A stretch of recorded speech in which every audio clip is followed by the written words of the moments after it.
Hi, everybody, again. My name is Patrick Scanlon, and on behalf of the University of Chicago and the Military Affairs Group, otherwise known as MAG, we as a board are very honored to have all of you for Veterans in Finance. It's the first of a series of sessions that we created as a board as one of our missions to provide to our veteran community, both on campus and abroad, outreach to offer support and fellowship and community to veterans in any way we can possible to better leverage who we are as a group and what we provide to our fellow brothers and sisters. So it's a great honor for each and every one of you to take time for this. As we all know, this is Military Appreciation Month, and the great Ronald Reagan has a quote about the greatest change in America starts at the dinner table, and it's reminiscent of community and what we as veterans know is integral in our character, what we bring to the table as team-oriented and service first and foremost is really what ties us together. With that, I am going to begin our session. Our discussion tonight, again, Veterans in Finance, is here to provide some insight for veterans in the community if someone's trying to either network or understand how to breach the gap between career A and career B, or just gain a general understanding of what finance is all about from the perspective of a veteran. We all have a common background and kind of a common language and value set that we bring, and I think it's a great forum for us to be able to do this. So with that, I am going to introduce myself really quickly, and I'm going to ask each of the panelists to do the same. Again, we try to keep our responses to a couple minutes so we can get through and have plenty of Q&A. But in any event, we want to hear from the panelists and on our mission to go through a bunch of questions here. So again, my name is Patrick Scanlon, Chicago native. I got recruited to play football. I never thought I'd join the military, and off I went. Was commissioned actually this day in history, May 23rd by George H.W. Bush, Ranger Airborne School, and served on the Czech border for 5 years. I came to the University of Chicago for my MBA, 95, 15 or plus years at JPMorgan Bear Stearns, and I'm now in wealth management at Alex Brown Raymond James, where I'm calling to you today and in Chicago. With that, let's go alphabetically. Michael, why don't you go first? Good evening, everyone. So I'm Michael Almendarez, born and raised in my Brooklyn. Sounds okay? Born and raised Southern California. So, I attended the University of Southern California and the University of Laverne for my undergrad, where I know some of these fine, strong women in the group, where we went to Marshall School of Business. What I did in the military, actually I was a cook. I started off as a cook and kind of grew my career into logistics and budgets. Ended my career in contract management for a $20 million contract, and then my current job at Bank of America is global procurement, third party kind of quality assurance. So checks and balances is what I like to say what we do over here at Bank of America in my job. But that's what I got. Next. Who's next? Great. Thanks, Michael. Megan, why don't you go next? Sure. Good evening, and thank you everyone for allowing me to join the call. Megan Labossiere, currently sit in Dallas, but from Maryland originally, went to United States Naval Academy for undergrad. So go Navy, beat Army. From there, selected aviation. Went down to Pensacola, selected helicopters out of flight school. I was an East Coast sailor, so I was stationed in Norfolk, deployed twice to the Middle East in 2013, 2015. My mission set was search and rescue, so flew for 11 years in the Navy. Last assignment was at the Pentagon. Went back and got my MBA at Georgetown in their evening part-time program when I was still working at the Pentagon during the day. used my MBA to pivot from finance into aviation, from aviation into finance. Joined JPMorgan Chase January 2020, so coming up on 2.5 years. And I joined via their Military Pathways program, so happy to talk about what that entails. It helps military members transition from service to corporate. And now I'm a commercial banker in the middle market space. So what that means is I'm a relationship manager. I support portfolios between 20 million up to 500 million in annual revenues, and I'm the central point of contact to help them grow and scale their business. Great, thanks, Megan. Alice, why don't you go next, please? Hi, everybody. Alice Mason. I was in the Army, and I started out in air defense artillery at the brink of 9/11. I was Patriot. I transitioned to military intelligence. I had my command in military intelligence with the 11th ACR at the National Training Center. And then I had 2 deployments to the Middle East. I transitioned to space operations. And I'm currently, I was active duty for 12 years, so now I'm currently a reservist. And I'm currently in the 75th Innovation Command. On my civilian side, I got my first master's when I transitioned to space, and it was a master's in science and specifically finance. And then I got an MBV from USC.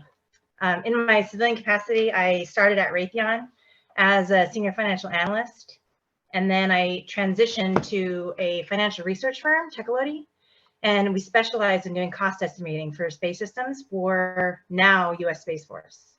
Currently, I do business innovation, which is focused on tools and overall culture, innovation within the culture for Space Force. Thank you. Great, thanks, Alice. Rick, go ahead. Hi, Rick White. I was born in Indiana, but left when I was 18, went to West Point. I was a classmate of Pat's at West Point.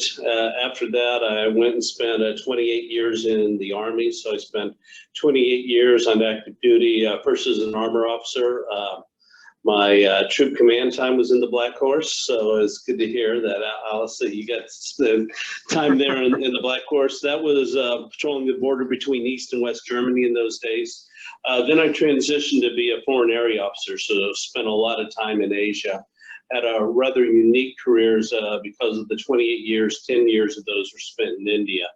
So I finally retired out of India as the senior defense official, defense attaché there. So thought that my next part of my career would be involved with military sales. I would probably be selling airplanes and helicopters and all that there. Did that for a while with some consulting on my own, worked in a joint venture back in India, but then really needed to find something that was a longer term job. So ended up at JPMorgan Chase. I've been here for almost 6 years. All the time has been in the know your customer, the anti-money laundering know your customer space. And in my current job, I am responsible for KYC for all the commercial bank, less real estate. And so have teams globally. So it's been an interesting change of from a military defense oriented career, but have really enjoyed it. Great, Rick. Thank you. That's a really a good diverse group, you guys, and thanks for those introductions. Give us all a little bit of background on each of you. So with that, I'm gonna launch into just a few questions. I'm gonna go around in the same order, and we'll kind of go around the horn with those, and again leave 15 minutes at the end for Q&A. So the board put together some general questions we'll use as kind of a guide, but we can deviate as we get through this. So the first one, let's go to you, Michael, and this applies for everybody. Michael, why don't you go first? If you can describe who or what inspired you to pursue a career in finance. Absolutely. I think it was just, wear a suit every day, right? That was kind of the banker mentality. Right. Well, actually, my aunt, worked still working in front office, and so she had done it for 40 years. And so when I told her I was transitioning out of the military and I had an opportunity to come into the bank under a military program where you get to basically have 2 years of learning the bank, she's like, go for it and let me know when you're ready to jump and come back over to her side of the course in West Coast. So that's kind of what inspired me, was to wear a suit every day, 9 to 5. Gotcha. I get that in a lot of ways personally. Megan, how about you?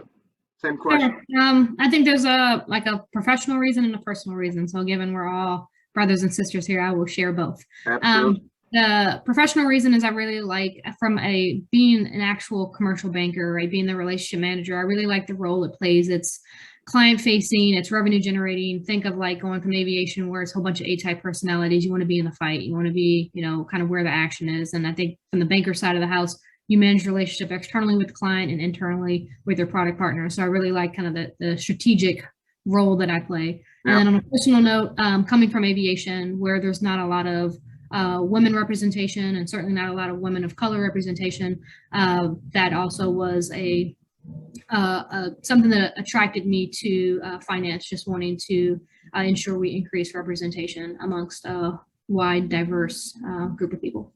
Yeah, and we still have a wide underrepresentation in finance.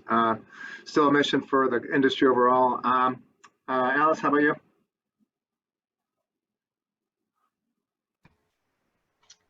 I'll also go with a personal and professional. Personally, I knew that analytical skills were my strength. And so I was kind of leaning towards my strength in my civilian aspirations. And then professionally, I knew that in order to sustain a lifestyle in Los Angeles, I needed to work within the defense element. And because I didn't have an engineer degree, I knew business was going to be where I was going to be able to get in. So that's why I leaned towards finance and business. Gotcha. Okay. Thank you. Rick? Yeah, I didn't set out to get a career in finance, but I think the part that attracted me, though, as I had the opportunities, weighing opportunities, is to have a chance to work for a big organization, have a chance to lead a large team, still be able to do things globally and work with teams globally, and it was building that within the finance space. And my teams, at least the U.S. based teams, we're still client facing. We work directly with C-suite people on collecting that and developing those teams and making them better, making them more efficient. And like I like to tell people, I don't have an MBA and I don't have a finance degree, but in banks, we need a little bit of everybody and a little bit of everything. And so I think it's a great place to be. And I've told some people, and I think I've told Pat before, this is where I want to spend my second career, and this is where I want to retire out of, because I really enjoy what I'm doing, and I really like working in this sector. And Rick, to your point, at University of Chicago, professors, his name's Thaler. He is a professor of behavioral economics, which speaks entirely to that point about the economics of markets as it relates to human behavior. So markets or banking or anything that finance related, the behavioral side is often, as you stated or implied, that it's the behavioral side is what drives it.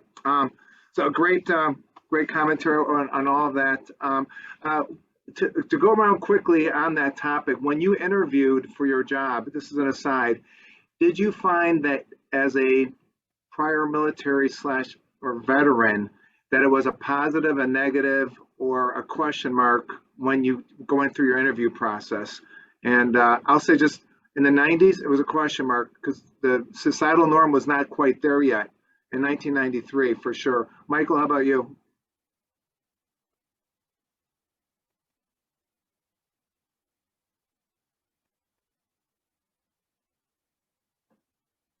Sorry about that. I would say it wasn't a question mark, but I think it was more what your background was, and did your talent match what they were recruiting you for? Megan, how about you? Yeah, I'd say it was certainly positive for me. I mean, I interviewed for the Military Pathways program, so it was actually a prerequisite requirement. But I interviewed for other places, so just kind of speaking more broadly, much like Michael, it's is your talents going to fit the description, and that's squad the cross while being able to communicate, and your transferable skill set so important. Alice? I'm gonna say it was questionable. I transitioned in 2015, 2016. It took me a year to actually find a finance position. And I would say it at a level that I felt could compensate me appropriately. And even at Raytheon, even it's a defense contractor within finance, I was the only one that was a veteran. So it was a tough market to break in for me. Rick, how about you? I think I was the beneficiary of the Veterans Job Hiring Program, and they had hired a lot of veterans or a lot of military people into the KYC space to be able to do, and they needed somebody that had the leadership and knew how to work with the military. That's kind of what they were looking for at that point. But I would say there's that questionable part too. That was okay to do that, and that's what my immediate boss did. But as far as being broader within there, I think there's still a question out there. Oh, you came from the military. What do you like? How do you think? Are you single-minded? Can you think more broadly? So I think it's a little bit of both. Yeah, I experienced that myself. Thank you. Next question, Michael, start with you. One challenge you encountered during your transition? Pretty open-ended. Anything that comes to mind there? No, I think one of the challenges is as a military person, especially with the programs that kind of bring people in, is they always want to place you in an operations position, right? So maybe I don't want to do operations. Maybe I want to do front of the house. Maybe I want to do something with technology. And so really being able to break down those barriers and say, hey, you know what, just because I know operations doesn't mean I want to go do those things.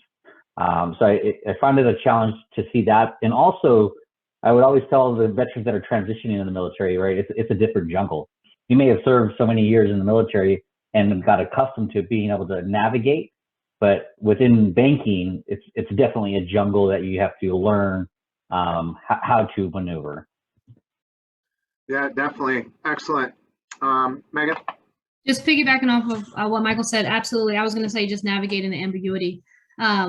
Coming from service, we are used to a certain regimented cadence. And when you're in corporate, there's so many ways you can climb the corporate ladder. There's not one cookie cutter approach. Just like much like aviation, I mean, it's like you will do X, Y, and Z to stay on the golden path. And if you deviate at all, you won't continue to promote. But that's not the same in corporate America. So you have to be comfortable with not necessarily having somebody hold your hand through, this is the next step, this is the next training pipeline, this is the next qualification, this is the next widget. Like you have to be comfortable saying, okay, I'm self-motivated, I'm a starter, I'm going to go out and do this, and I'm going to figure out how to do it. And no one's going to really be holding my hand, and no one's going to really be like, expecting me to clock in and out, or, if the onus is on you to navigate it, and as long as you're intellectually curious and you're hungry and you're exploratory, you're going to do fine.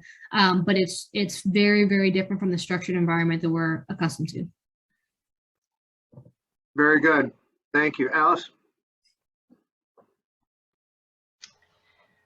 The challenges, I think one was like the lack of a team. Being a financial analyst, I mean, you're hired to do a job, and so to get over the learning curve, I felt it was kind of hard, and and then just asking for help when everybody is exponentially busy. So there's a lot of tools and processes that they have, and it's different on a lot of different programs. So just getting over that learning curve, and then, in asking for help, the company actually had to incentivize it because people weren't helping each other. So Yeah. once that was like brought up and they brought on that incentive program, it was better. It was helpful. And then I would say, you know, there is no moving up. You have to apply to different positions. Because once it's natural, like once you get good at a job, it's natural for them to leave you there in that job. So if you want to move up or aspire to do something different, you have to apply, and then just know that you're going to have this learning curve all over again. Yeah. So those are the challenges And it's, that I have known. It's veteran mentality for us to want to figure things out on our own and not ask for help. That's one of the things that we all, I think, struggle with too, and it takes us our own learning curve to, me included, to get past that. So it's good to hear that from someone else. Rick, what about you? Yeah, I think that's a really good point. I mean, you've got to learn the organization.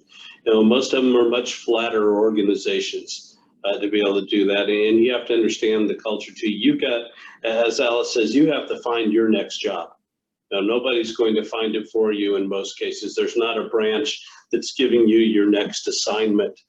But one of the things I think is really important is also you have to be confident but humble as you're coming in. And I talk to a lot of transitioning senior people, and some of them want to walk in this very day and say, okay, what can I do to change this? I think you have to have an understanding.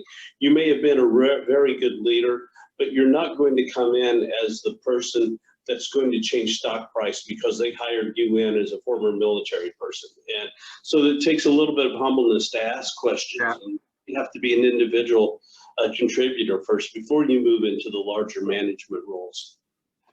Very good point. Humility and the term humble are, I think I'm starting to see them more, but I think we can all agree there's still a learning curve in the industry overall for these things, at least from our standpoint as veterans. Michael, back to you. Talk about the veteran community at your workplace or your company, and are there resources there for you? Is there a direction from those resources for you as a veteran that assist you in your path? Absolutely. One of the big things is self-identification, right? So as you come into the bank, if you don't self-identify as a veteran, it's hard to get you onto our actual radar, right? So I'm actually the chair for the Military Support and Assistance Group within the Charlotte market. Okay. So we have 1,400 identified veterans that say, hey, I want to be a part of this community. Right. And within this community, so our pillars right now are grow, retain, and recruit other veterans to be able to join the bank. And to your point, yes, there are lots of resources, lots of committees that are there not only for external and internal veterans to, resume writing, spouses that, my husband's deploying, how can I, what are some resources I can get? Right. But just being a part of the community. And I think the biggest things of the veteran community is, they're coming every shape and size. And I think one of the biggest things is the diversity. As Bank of America is huge on the diverse population. And as veterans, we come from a melting pot. And how do we make people feel comfortable as they come in and transition into the bank or transition out, just being able to be there for them. Very good. Thank you. I'd like to comment. Megan? Yeah, absolutely. Rick kind of hit on the Veterans Jobs Mission, and that was established in 2011. JPMorgan Chase were one of the co-founders of it, and it was 11 companies that wanted to ensure that veterans never had to worry about employment after service. And their goal was over the next 10 years to hire 1,000 vets. And in 11 years, they hired 770,000. So over $750,000, with 250 companies then joining in. So now it's kind of taken off. But specifically within JPMC, we have business resource groups for all different types of affinity groups, and one of them is the Vets BRG, and I'm pretty active in it. I mean, we do Carry the Load, if you heard of that. That's going on actually this weekend, so very timely. And then just for another quick plug too, because I went through the Military Pathways program, again, that program is dedicated. It's designed for transitioning veterans like you and I, and there's over 60 veterans at any point in time in that program. So you have 60 vets going through rotational program that's recently separated, that's trying to figure it out, that you can tap into and you can leverage. Not to mention you have the alumni of all the military pathway alumni that have placed out in the programs like I have. Like now I'm a commercial banker, so then I meet with people who are still in the military pathways program that's interested in pursuing a front office position, and kind of can be a sounding board for them. So I think JPMC is certainly dedicated. It's one thing to say, you know, thank you for your service, and it's another thing to truly value and willing to allocate dollars they value what you bring to the table. Right. Thank you. Alice, what do you think? So at Tecolote Research, we do have like an employee groups, like veteran employee groups, but within the organization, the company itself does hire a lot of veterans. So and we work for Space Force, so it's inherently military as it is. So it's just easy to gain insight on resources that way. At Raytheon, they had resource groups. I will say they were not helpful, especially in my finance realm. But what was helpful was being in the Army Reserves. I will say the talent and the immense skill set of the units that I've been in, coming from active duty into the reserves, I was shocked. And that was my bread and butter for like veteran resource help. And then there was that's how I found out about USC and MBB. And that was also another exponential veteran resource group. Interesting. Rick, what are your thoughts there? I mean, Megan covered a lot of what we do, but I think one of the interesting things we do is we have the Military and Veterans Affairs, of which Pathways are part of it. Then we have the affinity groups, the Vets BRG. But I think just of how we've used the Military and Veterans Affairs group, it's an outreach. And we talked a little bit about the leadership of the Veterans Affairs, but also within the small business world of how do you tie that together with both clients and internally to get there. Sponsor a Bunker Labs as a place for entrepreneurs. Yeah. So I think big companies have the ability to also work internal as well as external to be able to do that. And I think we've done really well with it. And I'd say the other thing we've done well at JPMorgan Chase is having a very dedicated recruiting team.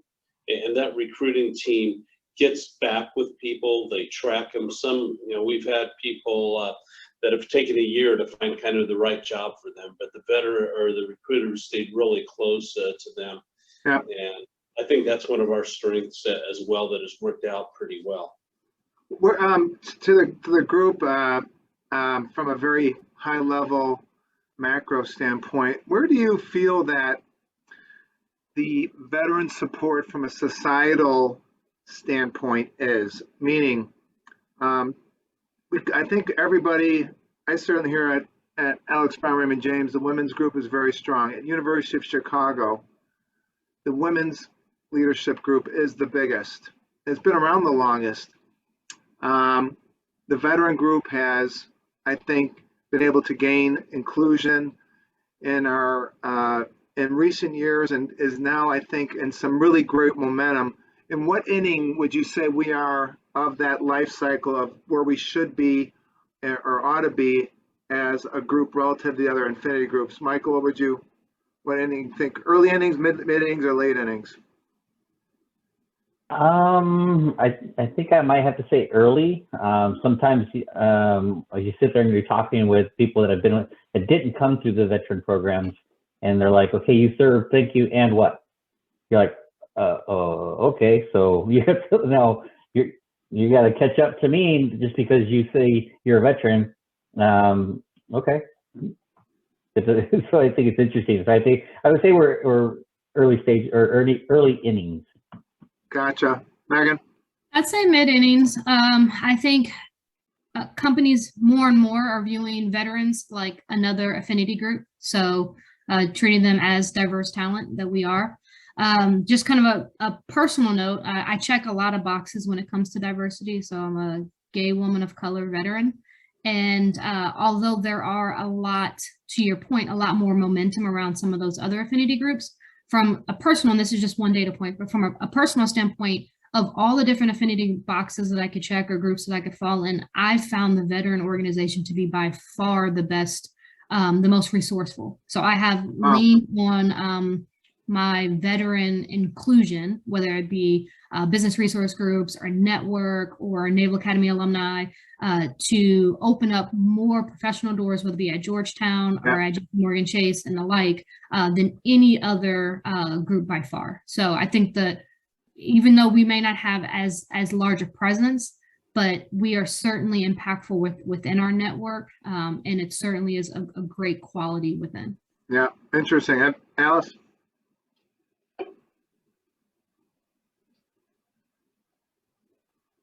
I think it's on the rise. Until I went to USC and was in that veteran organization, I did not know its power of like the affinity groups and have a concentrated talent pool that's looking out for other veterans and promoting it and such. But so I do think it's getting better. And when big schools promote it within the industry, it's helping immensely. So I think it needs to keep going from there. Very good, Rick. Two points on that. I think we've been really lucky is that we started our Military and Veterans Affairs program early on. It actually provided the model for advancing Black leaders, Hispanic leaders, and doing that. So they modeled themselves out of what we did for that. But I would say more broadly that I think there is still that we need to get over the fact that, oh, we're hiring veterans because we want to hire veterans and we want them to do something. But there has to be a better recognition more broadly that veterans are a really great talent pool that is untapped in a lot of ways. Then you got to tap into that veteran pool, just not to give them a job, but because it's a great talent pool. Right, and to tail off on that, and what I think everybody alluded to is the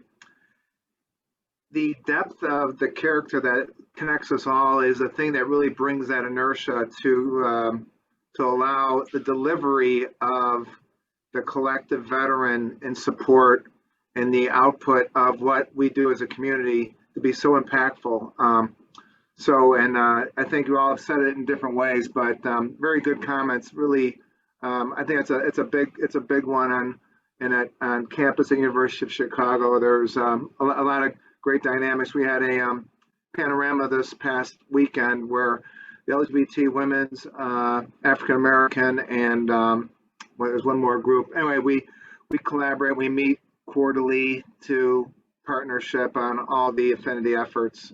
So I think a lot of organizations are doing the same. Last question, then we'll go to Q&A. If you had to give one recommendation to a veteran seeking to enter the finance world, very open-ended question. What would it be, Michael?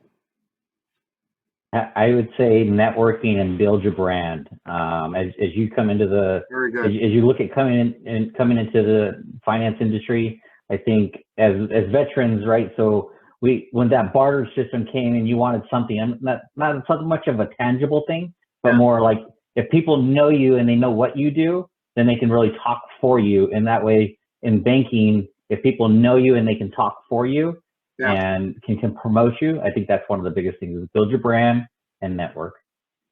Very good. Like that. Megan? I'd say speak and dress for the job you want, not the job you have. So definitely strip all military jargon from your vernacular. Across services, right? Like, I mean, Army can talk and I don't know what's going on. And I served for 11 years. So just completely strip it. the more you can inundate with, because just like JPMC, I mean, we have our own, vernacular. So we use like lines of business. So the more you can inundate with the language of the job that you want, the more they're going to look at you like a colleague and not some outside potential candidate that doesn't really understand the culture or doesn't really understand the dynamics. Right. Got it. Very good. Alice?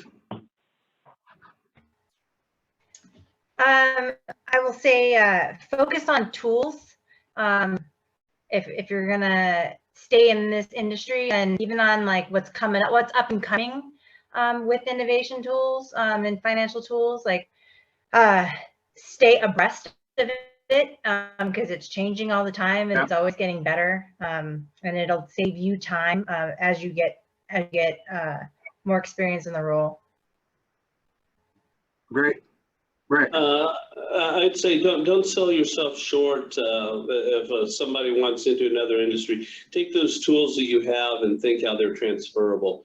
You're not always going to match everything, but you bring a lot to it just from your experiences from the military into any role that you're looking for. Very good. It's problem solving, as we all know, it entails a lot of intangibles, and I think the military teaches us to think on our feet, often in a time constraint. I will often say one of my skill sets is doing that. If a kitchen cabinet was coming off the wall right before a party, I know I can figure out how to fix it really quickly. I'm not going to say I'm not going to be doing drywall, but I know how to create a solution for something in a quick time period that might be under pressure. We, as veterans, it's kind of part of our it's been part of our experience package, and we're good at that. We also know how to keep a sense of humor when we're going through conflict too, which is also holistically community oriented to keep everybody in a positive framework and positive mindset. That's that kind of completes our kind of prepared questions. So there's some others I have, but let's open it up to anybody out there who is tuned in. Or anyone else, Christina or Giuseppe, our board members, any questions from you?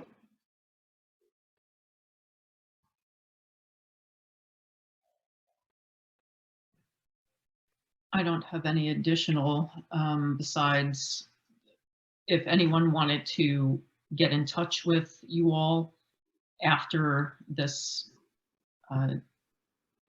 event, can they connect with you via LinkedIn? Yeah, absolutely. Yeah, thank you. Yes. Oh, Alice, if you can, when you get a chance, send your that info, your bio, and yeah. Yes, I think that has been a really amazing panel.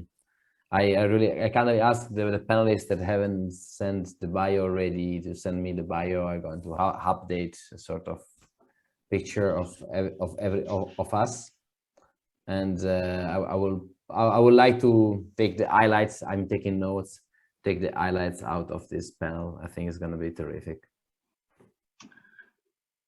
The Megan, you mentioned pathways a few times, and Rick, you mentioned things that are centric to the company. I know, and Michael and Alice too. You all kind of honed on that as well. I think for another common thread that we look for, we kind of look for our HQ and where we are, and that's kind of going back to the military vernacular. But if we can find that center point, and sometimes it's people, other times it's a resource that might be part of something that's called pathways or another thing, but anchoring towards that as your resource, someone who is internal, who champions you, is so integral, I think, to how we look at the world and try to fit and do things that we improve on every day. And I really love those comments. And Michael, your thing about branding is also, I think, something we carry on our as having worn uniforms. We know we bring a certain type of something to every space, and we want to to use your word brand, or another term I use is leave your personal quality standard on everything you do. It's a way of establishing a continuity of service and character and the nature of who we are as people, trying to improve what we do every day. So fantastic comments there. Mark or anyone else have any feedback or thoughts or joke of the day or anything? Anything from the dunes, Mark, that you're seeing?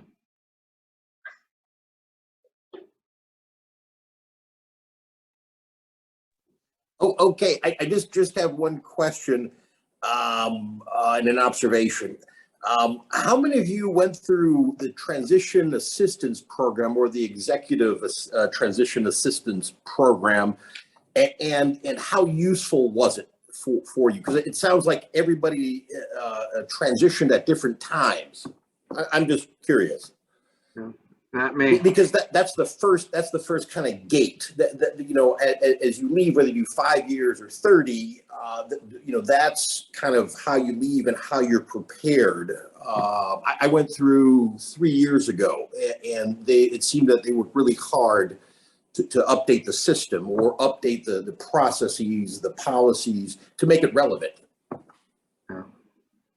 I'm just curious. I'll just jump in real quick. I think when I transitioned in 2015, it wasn't very, very useful. I think they were all trying to get you to check a box and get out. You know, I think it was a 1 week time frame. I think that there's so much more opportunity to give veterans really good information. But I think that their time slots are different. Maybe all veterans don't want to go into truckers or boots to truckers or something like that. Maybe they want to do something different. Yeah. So allowing a veteran to choose what they want to go do, I think is an opportunity.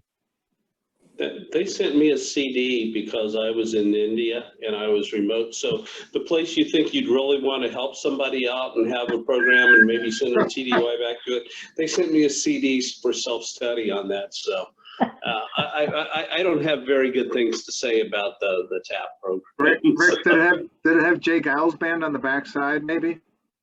I wish. That would have been worthwhile then. Hey Rick, I was a FAO and I retired out of Liberia. So.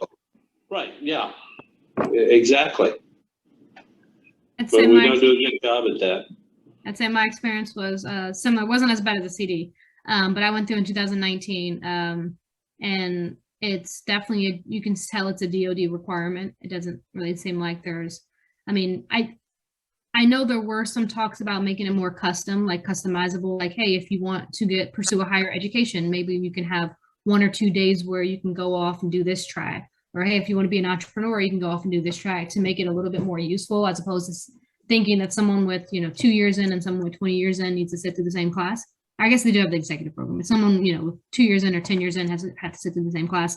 But there are a lot of really good veteran programs, nonprofits out there that help you transition. So American Corporate Partners, 4Block, Breakline, Vet Tech Qual. I mean, they're definitely out there. You just have to do your research, and it's not going to be mandated by your service. It's going to take some, initiative, kind of exploring your own. And that's another value that we as the Military Affinity Group could bring to the community as well, is helping people navigate that through mentorship programs and programs such as this. And Megan, to your point, and something Rick said rings a bell, is a tendency for veterans. You could argue that once you get on your classic veteran looks for a path and might kind of commit to that path and take it, and sometimes it may not be the best fit for him or her. And the reason I mention it that way is because there's a lot of programs out there to support this effort that we're talking about and this path, but there is a certain amount of confusion and disjointedness about it, in that which one do you choose, which one do you do?